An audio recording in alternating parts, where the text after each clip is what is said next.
ভারতের অপারেশন সিঁদুরের পাল্টা জবাবে অভিযান শুরু করেছে পাকিস্তান। তাদের অভিযানের নাম দেয়া হয়েছে অপারেশন বুনিয়ানুন মারসুস, যার অর্থ সীসা ঢালা প্রাচীর। এ অভিযানের আওতায় জম্মু কাশ্মীর ও পাঞ্জাব সহ উত্তর পশ্চিম ভারতের ২৬টি স্থানে ড্রোন ও আর্টিলারি হামলা চালিয়েছে পাকিস্তানি বাহিনী।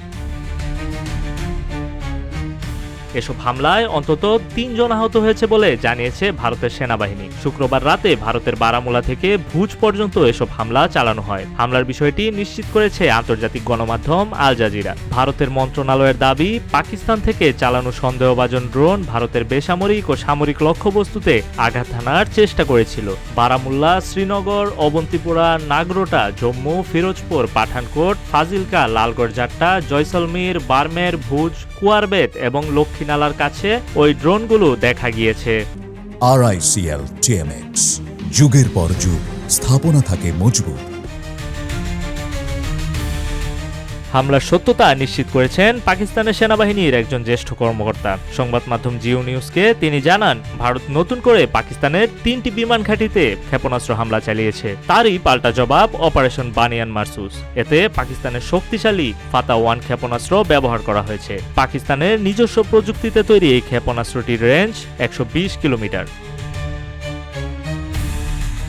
তিনি আরও দাবি করেন, শুক্রবার রাতে ভারতের ১১টি সামরিক স্থাপনায় হামলা চালিয়েছে পাকিস্তানের প্রতিরক্ষা বাহিনী। এদিকে ভারতের দাবি, ফিরোজপুরের একটি বেসামরিক এলাকায় একটি ড্রোন থেকে হামলা চালিয়েছে পাকিস্তান। ওই হামলায় স্থানীয় অনেক বাসিন্দা গুরুতর আহত হয়েছেন। আহতদের হাসপাতালে চিকিৎসা দেয়া হচ্ছে এবং নিরাপত্তা বাহিনী এলাকায় তল্লাশি চালাচ্ছে।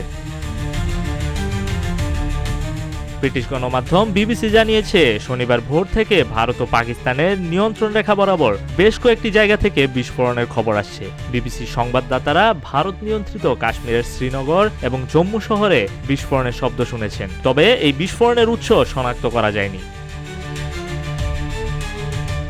গত ২২ এপ্রিল ভারত নিয়ন্ত্রিত কাশ্মীরের পেহেলগামে বন্দুকধারীদের হামলায় ২৬ জন প্রাণ হারায়। এ হামলার দায় পাকিস্তানের উপর চাপিয়ে মঙ্গলবার রাতে দেশটির ২৪টি স্থাপনায় ক্ষেপণাস্ত্র হামলা চালায় ভারত। এতে পাকিস্তানে কমপক্ষে ৩১ জন নিহত হয়েছে, আহত হন ৪৬ জনেরও বেশি। এর প্রতিশোধে পাল্টা হামলা চালিয়ে ভারতের বেশ কয়েকটি বিমান এবং ড্রোন ভূপাতিত করা হয়েছে বলে দাবি করেছে পাকিস্তান।